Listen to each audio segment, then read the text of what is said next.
Is it time to bid Rolex flippers farewell? Has the most recent Rolex directive put some authorized dealers in crisis mode? Stay tuned to find out. Hi, I'm Ava, and welcome to our channel. If you're new here, please subscribe and tap the notification bell to be updated for more upcoming videos like this. It is rumored that Rolex has a new rule, banning customers from purchasing more than 3 watches in a calendar year. And the first casualties of this correction will be flippers. Well, good luck attempting to obtain a Rolex. Some of them will indeed make it, and they've made a good living these past few years. Some people may have stocked up in the final stages, thinking they could make do with just a few pieces if they just held on.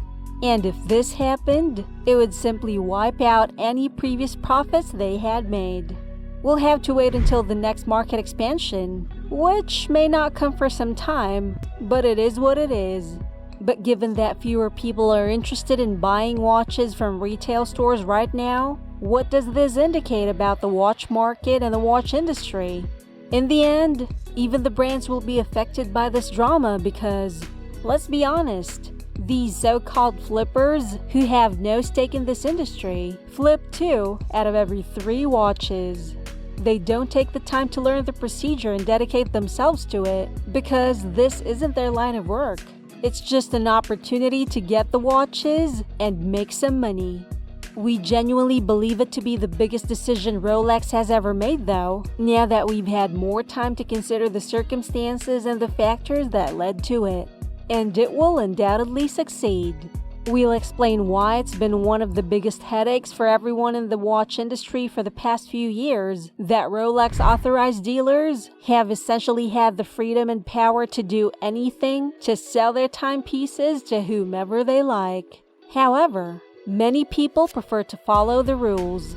The bigger authorized dealers, not the authorized dealers themselves, seem to be causing all the trouble now that everyone is aware of the existence of numerous reliable authorized dealers who appear to follow the rules, particularly the employees who, over the past few years, were able to secure bonuses from their clients or incentives that were offered to them by their customers.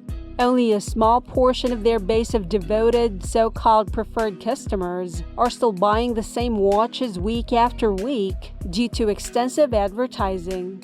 They completely stifle supply month after month, not just to regular collectors, but also to those in the watch business who wish to buy these timepieces, those who are sincerely looking to buy 2 or 3, possibly even more watches every year for their very own genuine collections. Now, before we discuss why Rolex created this rule, please give us a thumbs up if you're enjoying this video so far. And if you want to support this channel more, you might want to try our super thanks wherein your comments will be highlighted, or join our membership program. So why did Rolex create this specific rule? Well, Rolex is primarily to blame for this new restriction, as it is evident that the old one does not work for authorized dealers. This sends a strong message, in our opinion, that Rolex and Geneva have had enough. No more playing around. They are aware of and clearly understand what is happening. With this, Rolex is making it clear to their authorized dealers that enough is enough. They need to start interacting with the general public rather than just serving their existing preferred clients, specifically your flipper friends. Of course, we're not in the least bit implying that this happens frequently at each and every authorized dealer. It's not. But there's no getting around the fact that this has already been happening. However, I can't say that we should hold them responsible. Everyone should act in their family's best interests, particularly their own. Nobody should feel ashamed if they find themselves in the so-called preferred customer scenario. We don't hold it against them if they buy 5 or even 10 watches a year to sell for profit. They can't avoid it because 9 times out of 10, people will take advantage of the opportunity, even though it's not the best thing ethically. Or these specific clients might be paying for their vacation, hosting weekend getaways, or taking them to events. The answer is unknown. Rolex, however, is probably aware of this. The same people will repeatedly appear when they review the names, addresses, and purchase registrations. Since, surprisingly, what irritates Rolex irritates their authorized dealers as well, Rolex has gone far enough with their authorized dealers. They are conscious of it happening. Simply put, they don't want to learn more. They object to being educated. The catch is this, though. We believe that Rolex genuinely approves of their authorized dealers making additional profits from their loyal customers. Undoubtedly, there will be collectors who are used to buying 4 to 6 watches a year. What's this? That won't happen any longer. In our opinion, you are one lucky person if you can afford or are in a position to buy more than 5 Rolex watches annually.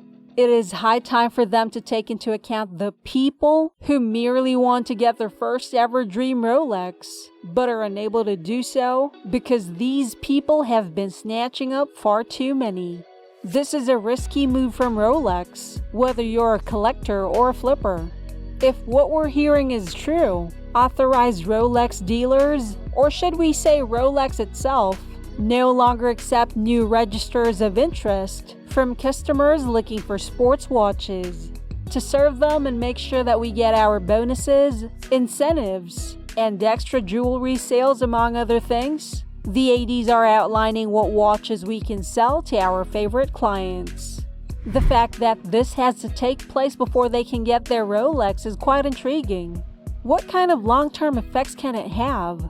As everyone on their books has purchased at least 3 timepieces over the past year, it has been claimed that some dealers are holding into some popular models rather than selling them to new clients, which is now against the law.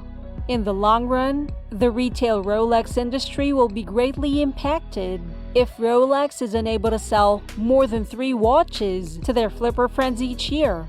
Or, to put it another way, Rolex will have to start looking for new customers. All of the Rolex flippers, those people who started appearing in the ADs and thought they could buy a Rolex watch and sell it the following day, have had their luck turned. Rolex needs to step in and stop these flippers, the obsession with one particular client, and the countless sales they make to them every year. Prices are anticipated to return to their largely high and healthy levels from last year. Everything has cooled down now that things are slowing down or returning to normal. The first quarter of this year saw exponential price growth in the watch market, driving prices to almost incomprehensible levels. This correction will undoubtedly hurt many fly-by-night watch dealers and watch flippers. That's it for today. Thanks for watching. Please subscribe, like, and share this video. This was Ava, and with this new rule, I suggest watching this video first before buying any Rolex watch to invest this year. Click and watch the next video here.